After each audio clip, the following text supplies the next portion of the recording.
એક સમયે દૂરના દેશમાં નહીં, તારામંડળમાં સફર નામની એક વાર્તા શરૂ થઈ. એક સુંદર અને તેજસ્વી બગીચામાં રાજકુમારી લુમા રહેતી હતી.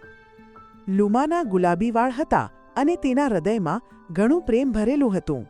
તેને પતંગિયા સાથે વાત કરવી ગમતી હતી. એક દિવસ તેણે તેના બગીચામાં એક ચમકદાર સમયની મશીન શોધી કાઢી. મશીન પર યુનિકોર્નનું ચિત્ર હતું, જે ઇસાબેલને ગમતું હતું. લુમાને એ પણ ગમતું હતું. લુમાની બગીચામાં જાદુઈ ફૂલો ઉગતા હતા, જ્યાં ઈચ્છાઓ ખીલતી હતી. તેના મિત્ર રોયલ ફ્લફ બેરોન, એક મહાન અને નમ્ર રીંછ પણ ત્યાં જ રહેતો હતો.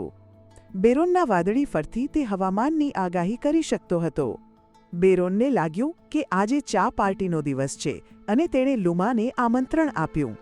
બેરોન અને લુમાએ સમયની મશીનમાં પ્રવેશ કર્યો. અચાનક મશીન ચાલુ થઈ ગયું અને તેઓ એક ચાંદની રાતના મેદાનમાં પહોંચ્યા. આકાશમાં સુંદર ચંદ્ર ચમકતો હતો. ત્યાં તેઓ મૂનબીમ સ્પ્રાઇટ્સને મળ્યા.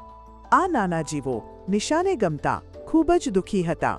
અમારી લોરી, જે ચંદ્રને ચમકદાર બનાવે છે, તે ખોવાઈ ગઈ છે, એક સ્પ્રાઇટે કહ્યું. લુમા અને બેરોને મદદ કરવાનું નક્કી કર્યું. તેમણે લુમાના રંગોનો ઉપયોગ કરીને ખોવાયેલી લોરીનું ચિત્ર બનાવ્યું. પછી તેઓએ લોરીને શોધવાનું શરૂ કર્યું. તેમની શોધ તેમને એક અંધારાવાળી છાયાવાળી જગ્યાએ લઈ ગઈ. ઇસાબેલને ભૂત અને અંધારું પસંદ નહોતું, પરંતુ આ જગ્યા બિલકુલ ડરામણી નહોતી. ત્યાં તેઓ એક પરોપકારી છાયા પ્રાણીને મળ્યા. છાયા પ્રાણીએ કહ્યું, લોરીનો અવાજ દૂરથી ગૂંજી રહ્યો છે. બેરોનનો ફર રંગ બદલવા લાગ્યો, જે સૂચવે છે કે સમાધાન નજીક છે. તેઓ અવાજની પાછળ ગયા અને તેમણે જોયું કે લોરી એક ફૂલમાં ફસાઈ ગઈ છે, માઇનસ એક વિશેષ ફૂલ જે ઈચ્છાઓમાંથી બનાવવામાં આવ્યું હતું. આ ફૂલ લોરીને જવા દેવા માંગતું ન હતું. લુમાએ પતંગિયાઓ સાથે વાત કરી, જેણે તેમને કહ્યું કે લોરી ક્યાં છે. પછી લુમા અને બેરોને તે લોરીને મુક્ત કરી. લોરી મૂનબીમ સ્પ્રાઇટ્સ પાસે પાછી ફરી અને ચંદ્ર ફરી ચમકવા લાગ્યો.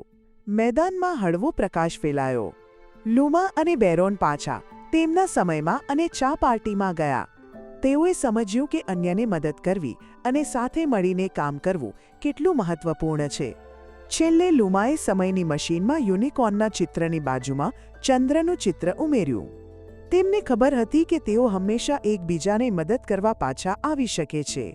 બેરોને કહ્યું, આપણે હંમેશા સાથે મળીને મુશ્કેલીઓનો સામનો કરી શકીએ છીએ. ઇસાબેલને યુનિકોર્ન ગમે છે અને લુમાએ ચંદ્રનું ચિત્ર બનાવ્યું, જે નિશાને ગમતું હતું. તેથી બંને છોકરીઓ ખુશ હતી. ચાલો જોઈએ કે તમે કેટલા સારા શ્રોતાહકો છો.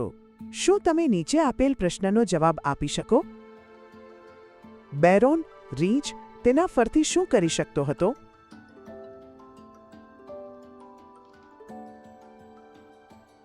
ચાલો જોઈએ તમે કેટલું સારું કર્યું. જવાબ છે, બેરોન તેના ફરથી હવામાનની આગાહી કરી શકતો હતો. તમે ખૂબ સરસ કામ કર્યું. અને તેઓએ સદાબહાર સુખી જીવન વિતાવ્યું. સાંભળવા માટે આભાર. ટૂંક સમયમાં પાછા આવજો.